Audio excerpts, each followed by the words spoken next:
Hello everyone, Gabe here from the Uplay team here at Massive, and today we're going to jump into something we're a little bit excited about. PC building. Today there are basically two options when buying a PC. One, you can buy a pre-built configuration, or two, you can select all the components you want and have a little bit of fun putting it all together yourself. Putting it all together yourself can sound a little bit scary at first, but imagine it's just like putting Legos together. If the components look like they fit, they probably do. The goal of this video is to give you the information and knowledge you need to head out into the wild that is PC technology and help you put together your own PC. So with that, let's dive into each component.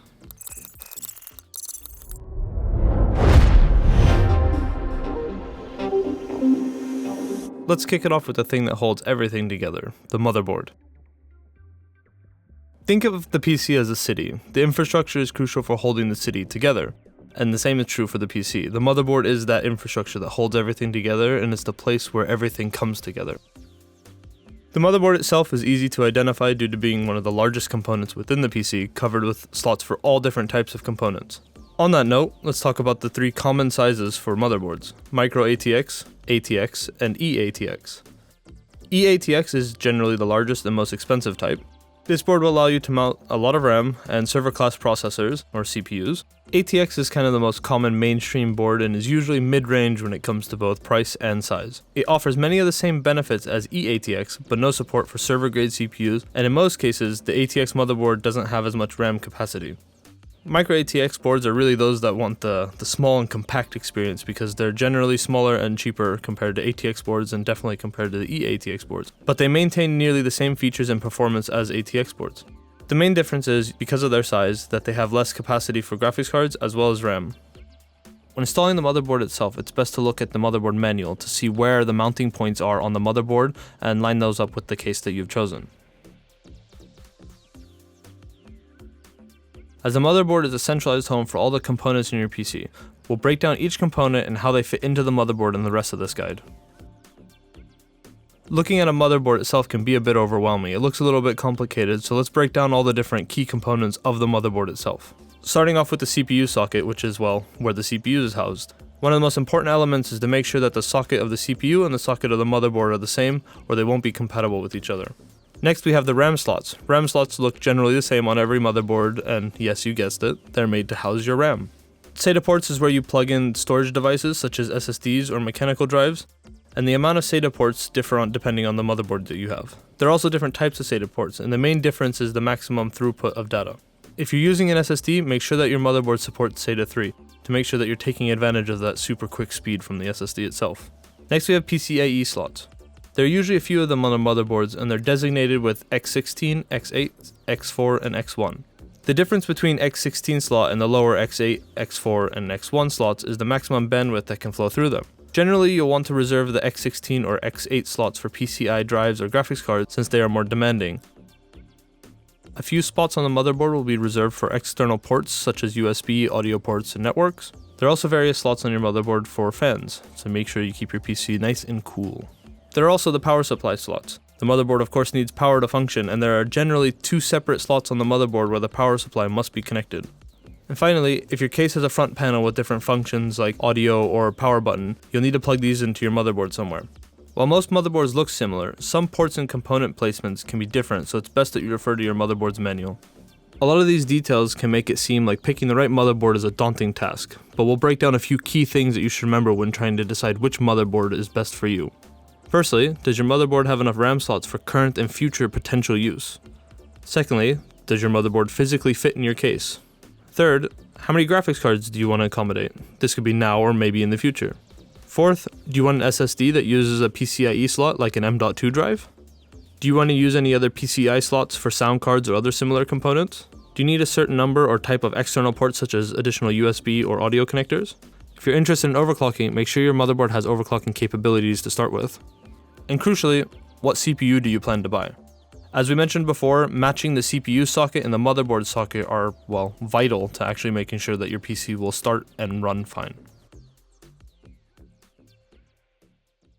Now let's talk about the CPU, the brain of your system.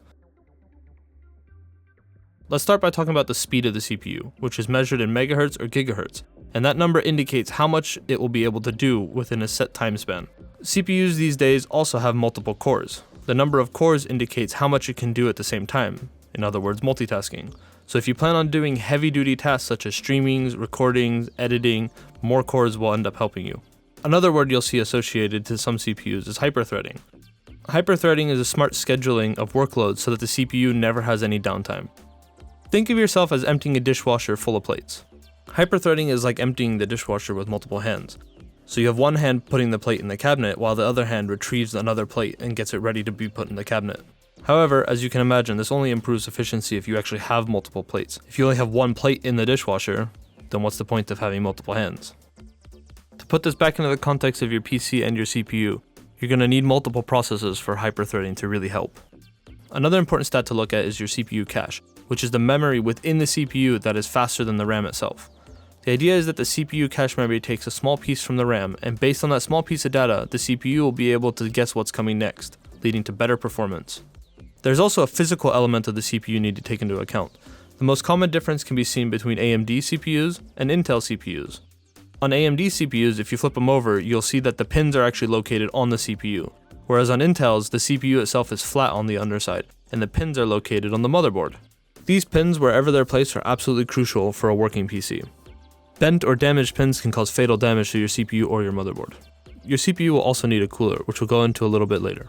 When installing the CPU, you're going to need to locate the socket that we covered before in the motherboard section. There's usually a lever that will hold down the socket, so make sure you push the lever up and that will open up the socket. Make sure you line up the cutouts on the CPU as well as the motherboard so that it's mounted in the correct orientation. Once everything's lined up, the CPU itself should fall in on its own weight. There's a bit of variation between motherboards, so it's always best to refer to the manual that came with your motherboard, but generally there will be a hinge that you fold down, and once that's set and locked in place, your CPU should be secured. It may feel like you're applying a bit too much pressure, but once the CPU is in the correct position, you'll need to apply a little bit of force to make sure that it's fully secured in place. So when you're buying a CPU, what are the things that you should consider? Firstly, and it holds true to every component, you should look at reviews to see how the CPU will perform in a real-world scenario. And because it's so important, we'll mention again, make sure that the CPU is compatible with your motherboard in terms of socket type. Next, you'll want to take into account the number of cores if you think multitasking is important for you. Similarly, as we described above, hyperthreading can help with multitasking, so see if the CPU itself supports hyperthreading and if that's something you're interested in. The speed of the CPU in terms of gigahertz. You can also consider the cache memory size, but generally won't have a huge impact on gaming performances. Power consumption is also something to consider if you don't want to rack up a huge power bill, but also so you can make sure that you pick the correct power supply for your needs. If you're interested in overclocking, make sure that the CPU itself supports overclocking. And the final thing you should consider when looking at CPUs is security elements. There have recently been some critical security issues, and although that most of them have been patched and they're safe to use again, it's always something that you should consider when purchasing a CPU.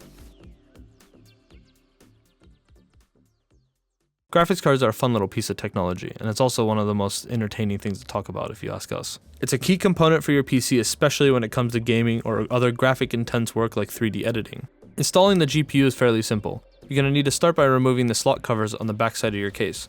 Most cases will have this, and it's simply just a screwdriver job to get rid of them. As mentioned earlier, you're going to want to locate the X16 or the X8 PCIe slots.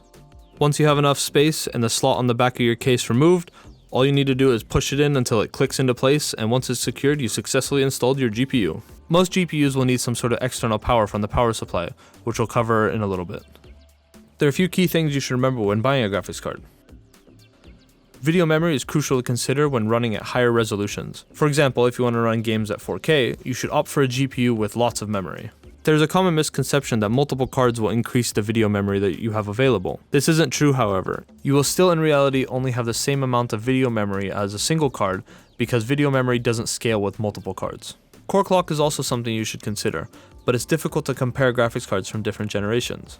It works fine if the graphics cards are from the same generation, but it's something to keep in mind when looking at this stat. As with pretty much every component, a well-cooled GPU is crucial. If it gets too hot, not only will it mean it's not performing at its optimal speeds, in the worst case it'll mean more wear and tear, decreasing the lifespan of your graphics card and in some cases, could permanently damage it. Make sure you also take into account the physical space that the graphics card will take up in your case, because some of the high-end graphics card models now tend to be quite bulky. You also need to take into consideration the power consumption similar to the CPU. It's crucial when deciding which power supply to go with because some graphics cards can be really power hungry. And as always, check out benchmarks for the graphics cards so you get a better idea of how it will perform in a real-world scenario and if it fits your specific needs. Now let's dive into storage, where all your precious games and data is stored. Firstly, there are mechanical drives that have spinning discs in them, which if we're honest are kind of on their way out, but they're still the cheapest option if you're looking at really being price efficient. Then we have solid state drives, or more commonly referred to as SSDs. They don't have any moving parts like mechanical drives, and they kind of look like big memory cards, but they're also a lot quicker.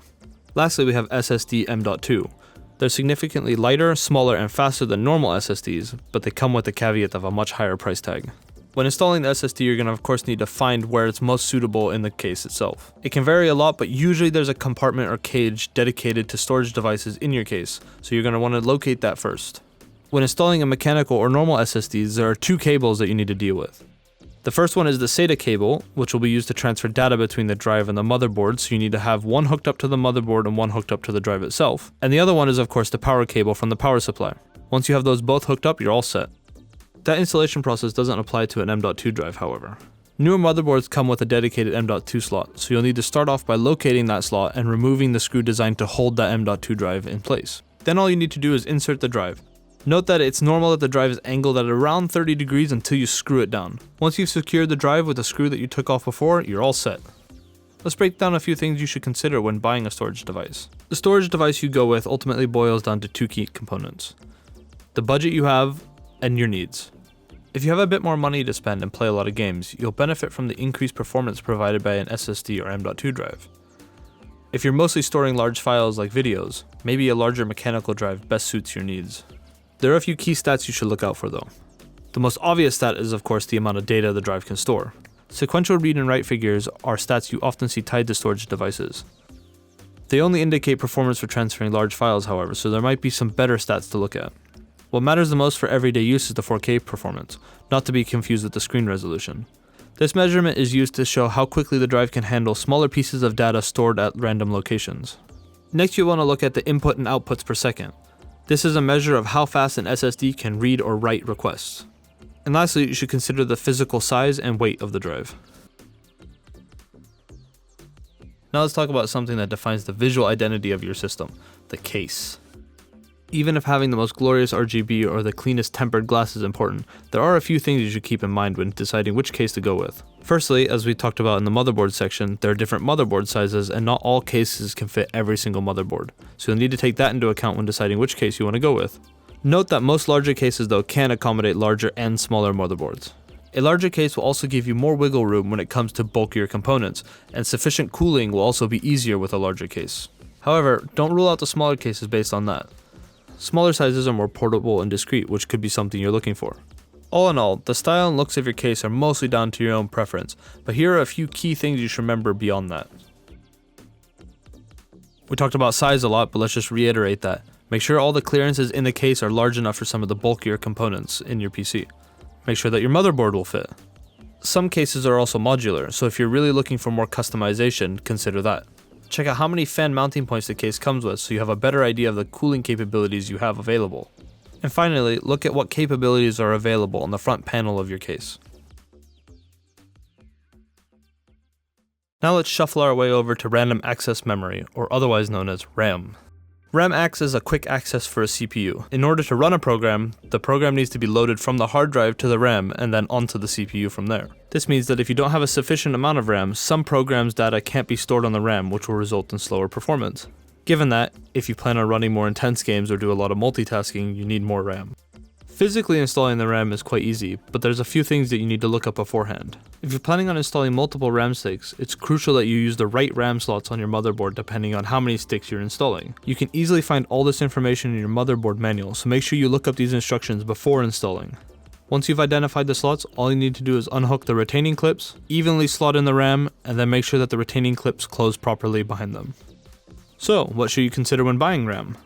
Firstly, you need to make sure that your RAM and your motherboard are compatible with each other. The most standard RAM today is DDR4, and most new motherboards are compatible with DDR4, but it's always good to be certain. If you're planning on buying multiple RAM sticks, make sure you never mix different types of RAM. This will cause instabilities and incompatibilities and will be a complete nightmare. The size of the RAM, measured in gigabytes, is also important if you plan on doing a lot of multitasking or running heavy programs. The physical size of the RAM is also important to consider. Some RAM comes with some pretty bulky cooling, so it's important to make sure that it doesn't collide with other components near your RAM, such as a CPU cooler. Next, you need to decide which RAM frequency you want, which is measured in megahertz. This number shows you how much data the RAM can handle each second. The faster the better, of course, but you also need to consider the maximum supported by your motherboard and CPU. Similar to frequency, another thing that will determine the speed of your RAM are the timings. Timings are usually listed as a string of numbers that measure the latency, meaning this is the number of clock cycles per second that it will take your RAM to access different pieces of data. So again, the lower the timing, the better performance. Next, you'll want to check out your CPU capabilities, the max memory your CPU supports, and the memory types it supports. You'll also need to decide if you want to go with single channel RAM or dual channel RAM. The difference between the two is marginal for playing games, but for things like rendering or encoding, dual channel will provide a speed advantage. Some CPUs also benefit from dual channel RAMs more than single channel, so make sure that's something you consider as well. As mentioned before, make sure that the RAM you choose is compatible with your motherboard.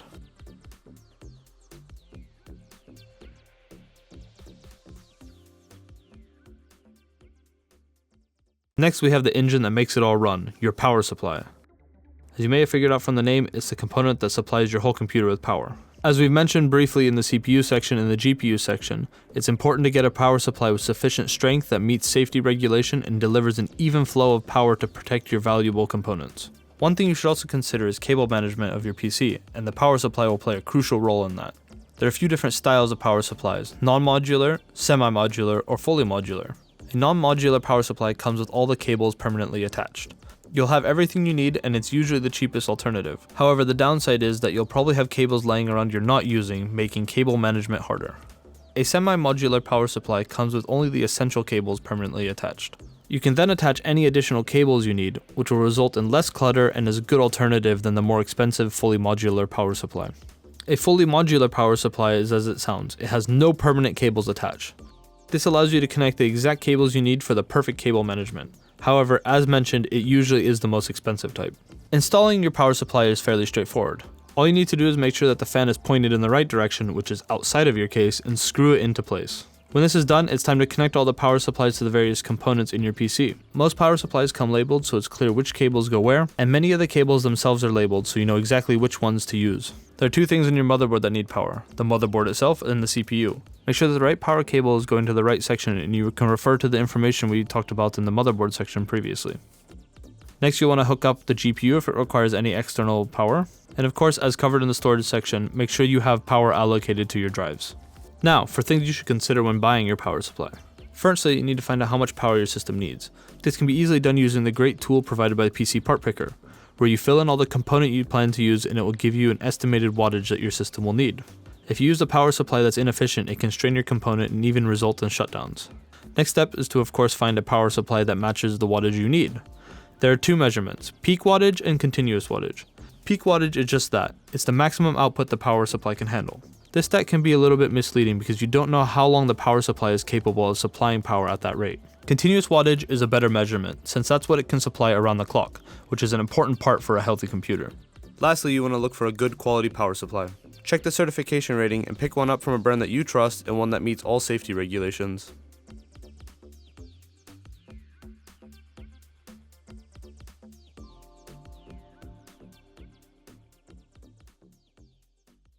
Finally, we come to cooling. As we talked about before, overheating can cause thermal throttling, resulting in poor performance, but can also permanently damage some of your components. Therefore, of course, it's crucial that you have sufficient cooling in your case. While air cooling is still the most common method, thanks to all the awesome all-in-one cooling kits, it's becoming more and more common to go the liquid route.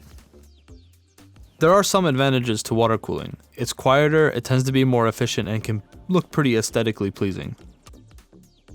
Specific to CPU cooler, there's a few things you definitely need to consider. Firstly, does it fit on your motherboard? Different CPU sockets have different structures, so it's important to make sure that your cooler will physically fit on your motherboard. You also need to make sure that your CPU cooler fits together with your RAM.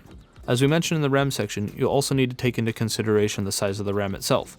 Make sure you have enough clearance so that the RAM sticks and the CPU cooler don't collide. Once you've made sure it will fit, next we have applying thermal paste. Some will come with pre-applied thermal paste, but if yours doesn't, or if you feel like applying your own, we'll show you how. The most important part is of course the center of the CPU, because this is where most of the heat is generated. You also don't need to worry about manually spreading out because the heatsink will do that for you when you're mounting it and screwing it in firmly. A good approach is applying something about the size of a rice grain right in the center of your CPU. All CPU coolers mount differently, so it's best to follow the manual you're provided with the cooler itself. Now let's talk about airflow. The airflow in your case can impact performance significantly. There are 3 different types of airflow: positive airflow, negative airflow, and neutral airflow.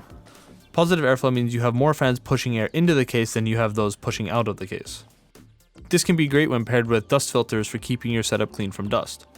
Negative airflow is of course the opposite, when you have more fans exhausting air than you do intaking air. This results in hot air leaving your case quicker, which is great for cooling. Neutral airflow is probably the most common and most pre-configured setup. To create this scenario, of course, you need as many intake fans as you have exhaust fans. The advantage of this setup is that it benefits from both keeping it cool as well as not gathering too much dust.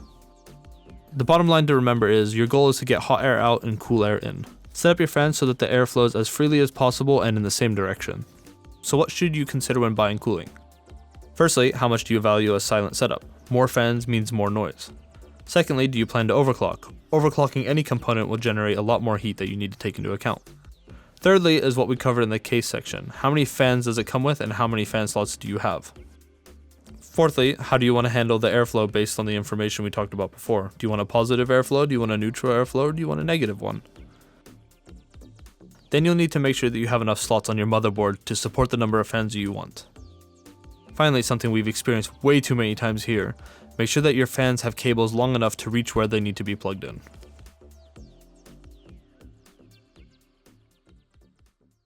So, hopefully that gives you a bit more information about how all these different glorious components come together to build a PC. To wrap this all up then, we want to give you some final tips and additional resources you can use along your PC building adventures. As we mentioned a few times before, the best way to help you navigate the jungle that is all these PC components is to check reviews. You should especially look for those where they're using the PC in a similar way to how you plan on using it, so you can have a better idea of what a real world scenario will look like for your configuration. We also mentioned it before, but PC Part Picker is a great resource. It gives you a great overview of the components you've selected, the estimated power usage of them, and if there are any potential incompatibilities. Though just a word of caution, the prices listed on PC Part Picker might not match up to your local currency, so make sure you check with your local retailers. There's also the subreddit Build a PC, which is filled with tons of wonderful people that can help answer any questions or concerns that you might have. We're also lucky enough to have a lot of really smart people over on the Ngun Discord who are always willing to help. Just remember that no question is a dumb question, and it's always better to ask first instead of making a potentially painful mistake. And by painful, it's probably more your wallet that's going to be pretty upset with you.